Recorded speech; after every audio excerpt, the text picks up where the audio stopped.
Hi hello. അങ്ങനെ ഞങ്ങൾ വീണ്ടും ഒരു ഔട്ടിങ്ങിന് പോവാം കേട്ടോ. ഔട്ടിങ്ങിൽ നിന്നൊന്നും പറഞ്ഞുകൂടാ, മക്കളെ പേരും പറഞ്ഞ് ഞങ്ങളൊന്ന് പുറത്തേക്ക് ഇറങ്ങാം കേട്ടോ. ഇന്ന് നമ്മൾ പോകുന്നത് ഞങ്ങളുടെ നാട്ടിലുള്ള അകലാപ്പുഴയിലേക്കാട്ടോ. അപ്പോൾ ഏകദേശം ഇപ്പോൾ ഒരു മിനി ആലപ്പുഴയൊക്കെ ആയിട്ട് മാറുന്നുണ്ട് ഞങ്ങൾ അകലാപ്പുഴയും. അവിടെ കുറച്ച് ബോട്ടിങ്ങും ഹൗസ് ബോട്ടും കാര്യങ്ങളൊക്കെ ഉണ്ട് കേട്ടോ. അപ്പോൾ മക്കളെയും കാണിക്കുക, കൂട്ടത്തിൽ നമുക്കും ഒന്ന് എൻജോയ് ചെയ്യാമെന്നൊക്കെ കരുതിയിട്ട് അങ്ങനെ ഞങ്ങൾ മോനൊക്കെ സ്കൂൾ വിട്ട് വന്നതിന് ശേഷം നമ്മൾ പുരുഷന്മാരാരെയും കൂട്ടിയില്ല കേട്ടോ. ഞങ്ങൾ പെണ്ണുങ്ങൾ തന്നെ, അതേപോലെ തന്നെ അപ്പുറത്തെ വീട്ടിൽ ഞങ്ങളെ പ്രീതിച്ചൊക്കെ കൂട്ടിയിട്ട് ഞങ്ങൾ ഓട്ടോ ഒക്കെ വിളിച്ചിട്ട് നേരെ അകലാപ്പുഴയിലേക്ക് പോവാട്ടോ.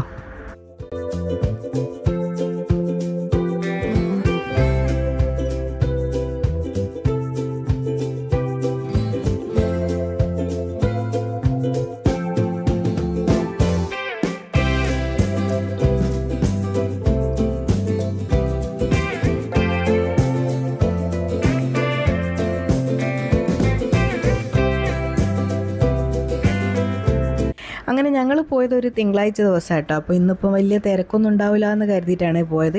പക്ഷേങ്കിൽ ഇപ്പോൾ വൈകുന്നേരം ഏകദേശം എല്ലാവരും ഒക്കെ വരുന്നൊരു സമയമായിട്ടുണ്ട് കേട്ടോ. അപ്പോൾ അത്യാവശ്യം തിരക്കൊക്കെ ഉണ്ടായിരുന്നു കേട്ടോ. അപ്പോൾ ഞങ്ങൾ ഇവിടെ എന്ന് പറഞ്ഞാൽ നമുക്ക് സ്വന്തമായിട്ടും അങ്ങനെ എല്ലാവരും കൂടിയിട്ട് ഇങ്ങനെ ഓരോ മണിക്കൂർ വെച്ചിട്ട് ഹൗസ് ബോട്ട് വിളിക്കുക. അല്ലാതെ ഇങ്ങനെ എല്ലാവരും കൂട്ടിയിട്ട് ഒരാൾക്ക് 100 രൂപ വെച്ചിട്ട് അരമണിക്കൂർ എന്നുള്ള രീതിയിൽ നമുക്കൊന്ന് കറക്കാനൊക്കെ കൊണ്ടുവന്ന് അങ്ങനെയുള്ള രീതിയിൽ ഹൗസ് ബോട്ട് ഉണ്ട് കേട്ടോ. അങ്ങനെ ഞങ്ങൾ എത്തിയപാട് തന്നെ ഒരു ബോട്ട് പോകാൻ ഇറങ്ങുന്നുണ്ടായിരുന്നു കേട്ടോ. അങ്ങനെ ഞങ്ങൾ വേഗം തന്നെ അതിലേക്ക് കയറി കേട്ടോ.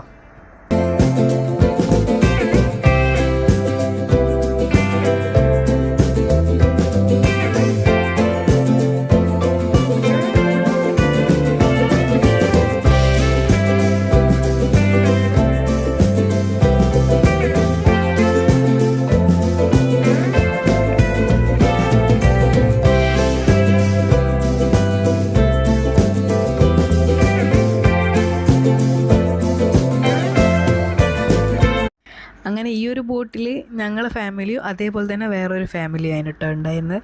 അപ്പോൾ അവരിപ്പോൾ മക്കളൊക്കെ കണ്ട് മക്കളൊക്കെ ഭയങ്കര ഡാൻസും കാര്യങ്ങളൊക്കെ ആണ് കേട്ടോ. ഈ സമയത്ത് നമുക്ക് നല്ലൊരു സന്തോഷം, എന്തോ ഒരു സമാധാനമൊക്കെ തോന്നിയിട്ടുണ്ട് കേട്ടോ. കാരണം നല്ല ഇളം കാറ്റുണ്ട്, വലിയ രീതിയിലുള്ള കാറ്റൊന്നുമില്ല കേട്ടോ. എന്നാലും നമുക്ക് വൈകുന്നേരം ഒന്ന് സ്പെൻഡ് ചെയ്യാൻ പറ്റിയൊരു സ്ഥലമാട്ടോ ഇപ്പോൾ. അപ്പോൾ നമ്മളിപ്പോൾ അധികം എല്ലാവരും ഇപ്പോൾ പാർട്ടിയും കാര്യങ്ങളും ബർത്ത്ഡേയും അങ്ങനത്തെ ഫംഗ്ഷനൊക്കെ ഇപ്പോൾ ഏകദേശം നമ്മളെ ബോട്ടിലൊക്കെ വെച്ചിട്ടാട്ടോ നടത്തുന്നത്. ഞങ്ങളിതുവരെ അങ്ങനെ പ്രൈവറ്റായിട്ട് ഞങ്ങൾ പോയിട്ടില്ല. ഇൻഷാ അല്ലാ ഇനി അങ്ങനെ മക്കളേതെങ്കിലും ബർത്ത്ഡേ ഒക്കെ വരുമ്പോൾ പോകണമെന്നൊക്കെ ഉണ്ട്. അങ്ങനെ ഇതാ വൈകുന്നേരം ആകുമ്പോഴേക്ക് ബോട്ടും തിരക്കൊക്കെ തുടങ്ങിയിട്ടുണ്ടായിന് കേട്ടോ. അങ്ങനെ ഏകദേശം നമ്മളൊന്ന് കറങ്ങിയിട്ട് വേഗം തിരിച്ച് കരയിലേക്ക് പോകാൻ നോക്കാം കേട്ടോ.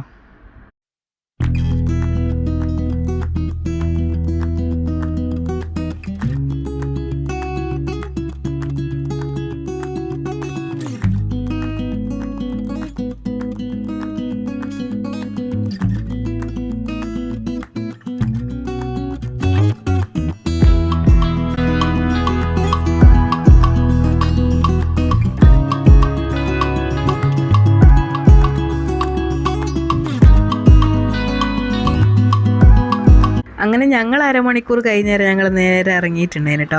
അങ്ങപ്പോഴേക്ക് നമ്മളിതാ സൂര്യാസ്തമയമൊക്കെ വന്നുകൊണ്ടിരിക്കുന്നേ ഉള്ളൂ. ഈ സമയത്ത് അവിടെ നല്ല തട്ടുകട ഉണ്ടായിരുന്നു കേട്ടോ. അപ്പോൾ അവിടെ കയറിയിട്ട് നല്ലൊരു ചായയൊക്കെ കുടിച്ചിട്ട് പോകാമെന്ന് കരുതി അങ്ങനെ നിറയെ പലഹാരങ്ങളൊക്കെ നമ്മൾ ചില്ലുകൂട്ടിൽ വെച്ചിട്ടുണ്ട് കേട്ടോ. മെയിനായിട്ട് നമ്മൾ 3 തരത്തിൽ കാടമുട്ട, അതേപോലെ തന്നെ പച്ച കളറുള്ള മസാലയുള്ള മുട്ടയും അങ്ങനെ നെയ്പ്പത്തിരിയൊക്കെ ഉണ്ട് കേട്ടോ. അങ്ങനെ ഞങ്ങളെല്ലാവരും കൂടി ഓരോ സെറ്റ് നെയ്പ്പത്തിരിയും മുട്ടയും വാങ്ങി കേട്ടോ. മയോണൈസൊക്കെ ഇട്ടിട്ട് നല്ല ടേസ്റ്റ് ഉണ്ടായിരുന്നു കേട്ടോ. നല്ല അടിപൊളിയായിട്ടുള്ള നെയ്പ്പത്തിരി മുട്ടേന്. അങ്ങനെ ഞങ്ങളെല്ലാവരും ചായയൊക്കെ കുടിച്ച് അപ്പോഴേക്ക് ഇതാ നമ്മളെ സൂര്യനൊക്കെ മാഞ്ഞിട്ടുണ്ട്. അങ്ങനെ ഞങ്ങൾ